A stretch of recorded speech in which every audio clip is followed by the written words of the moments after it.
Bismillahirrahmanirrahim. Assalamualaikum warahmatullahi wabarakatuh. Apa kabar semuanya? Semoga dalam keadaan sehat selalu ya. Oke, hari ini kita akan membahas mengenai gaya gesek. Nah, kita lihat pengertian gaya gesek. Gaya gesek adalah gaya yang berlawanan arah dengan arah gerak benda.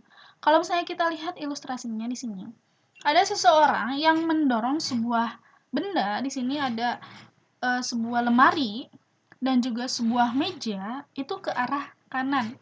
Nah, secara fisika dapat dikatakan bahwa orang tersebut memberikan gaya ke arah kanan. Nah, ketika kita mendorong benda tersebut, kita merasa ada hambatan dari lantai. Nah, itulah yang kita sebut sebagai gaya gesek.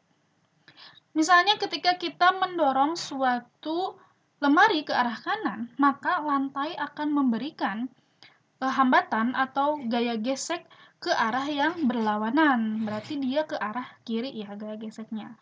Kalau misalnya benda tersebut kita dorong ke arah kiri, maka hambatan atau gaya geseknya akan mengarah ke arah kanan. Nah, makanya di sini kita sebutkan gaya gesek itu adalah gaya yang bekerja atau yang bekerja dengan arah yang berlawanan dengan arah gerak benda. Seperti itu ya. Nah, jenis gaya gesek ini ada dua. Yang pertama ada gaya gesek statis. Kita tulis di sini sebagai FG statis. Nah, karena statis, ya gaya tersebut dia bekerja pada benda diam. Nah, memiliki nilai atau gaya gesek statis ini dia memiliki nilai lebih dari 0 dan kurang dari atau sama dengan Fs max. Nah, Fs max ini adalah gaya gesek statis ya. Kita singkat sebagai Fs. Oke, untuk mencari nilai dari Fs maksimum itu sama dengan mu s dikalikan dengan n. Mu s itu adalah koefisien gesekan statis dan n itu adalah gaya normalnya. Nah, kemudian yang kedua ada gaya gesek kinetis atau F-gas kinetis. Nah, karena kinetis dia bekerja pada benda yang bergerak. Kalau untuk benda kinetis di sini kita langsung saja mencari Fk maksimumnya itu sama dengan mu k dikalikan dengan n. Mu k itu adalah koefisien gesekan kinetis dan juga n adalah gaya normalnya. Nah, kita lihat di contoh soal berikut. Sebuah lemari dengan massa 12 kg berada di atas lantai dalam keadaan diam. Jika diketahui koefisien statis atau mu s-nya itu 0,4 dan koefisien kinetis atau mu k-nya itu adalah 0,3, tentukanlah gaya gesek yang bekerja pada lemari tersebut.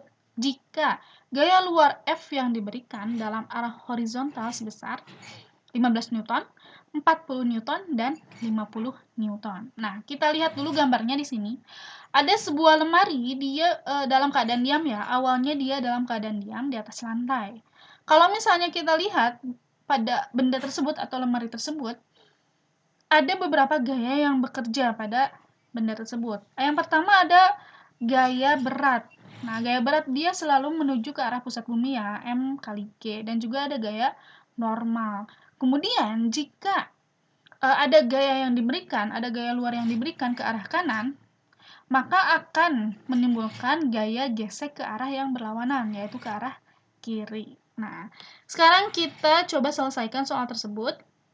Yang pertama, karena benda tersebut berada dalam keadaan diam, maka kita cari Fs maksimumnya. Fs maksimum atau gaya gesek statis maksimumnya, kita tahu rumusnya adalah mu s dikalikan dengan n. Mu s di sini berapa nilainya? 0,4 dikalikan dengan n. N itu adalah gaya normal. Nah, untuk mencari gaya normal itu sama dengan m kali g. Massa lemari tersebut adalah 12 kg. Dikalikan dengan gravitasi. Gaya gravitasi bumi itu sama dengan 10 meter per second kuadrat. Itu adalah nilai atau tetapannya sudah pasti ya. Nah, 12 dikali 10 hasilnya adalah 120 Newton. Sehingga kita bisa hitung 0,4 kali 120 Newton hasilnya adalah 48 Newton. Nah, artinya benda tersebut atau lemari tersebut akan bergerak ketika F yang diberikannya itu dia lebih dari 48 Newton. Nah, sekarang kita cek satu-satu nih. Yang pertama yang A dulu. A, F gaya luar yang diberikannya itu sama dengan 15 Newton. Nah, dia kurang dari Fs-nya ya. Fs maksimumnya itu kan 48 Newton. Nah, kalau kurang dari Fs, maka sudah jelas benda tersebut berada dalam keadaan diam. Nah, kalau misalnya dalam keadaan diam, maka berlaku sigma Fx sama dengan 0. Kita lihat pada benda tersebut ada gaya F, dia ke arah kanan maka positif, dan juga Fs-nya itu dia ke arah kiri, maka negatif sama dengan 0. Maka Fs sama dengan F sama dengan 15 Newton. Nah, kemudian yang kedua ada 40 Newton. 40 Newton di sini masih kurang dari Fs-nya, karena Fs-nya 48 Newton. Otomatis benda tersebut masih dalam keadaan diam. Maka nilai Fs-nya itu sama dengan F sama dengan 40 Newton. Kalau misalnya 38, maka nilai F-nya pun 38 ya. Kalau misalnya 39, maka F-nya pun tetap 39. Kita lihat yang C. Yang C, F-nya itu adalah 50 Newton. Wah, dia lebih dari Fs nih, karena Fs-nya 48. Diberikan gayanya 50, maka lebih dari Fs, maka benda tersebut akan bergerak. Nah, kalau benda tersebut bergerak, maka berlaku Fk. Nah, kinetis ya, kinetis ini untuk gaya yang bekerja pada benda yang bergerak. Rumusnya, mu k dikalikan dengan n. Mu k sudah diketahui di soal 0,3. Dikalikan dengan gaya normalnya tadi, sudah hitung 120. 0,3 dikali 120, hasilnya adalah 36 Newton. Nah, jadi kesimpulannya, lemari tersebut akan bergerak ketika gaya luar yang diberikannya itu sebesar 50 Newton, melebihi Fs-nya yaitu 48 Newton. Nah, agar lebih memahami mengenai gaya gesek, di sini ada satu soal yang perlu dikerjakan. Oke, cukup sekian pembelajaran hari ini. Mohon maaf atas kekurangannya. Syukran. Wassalamualaikum warahmatullahi wabarakatuh.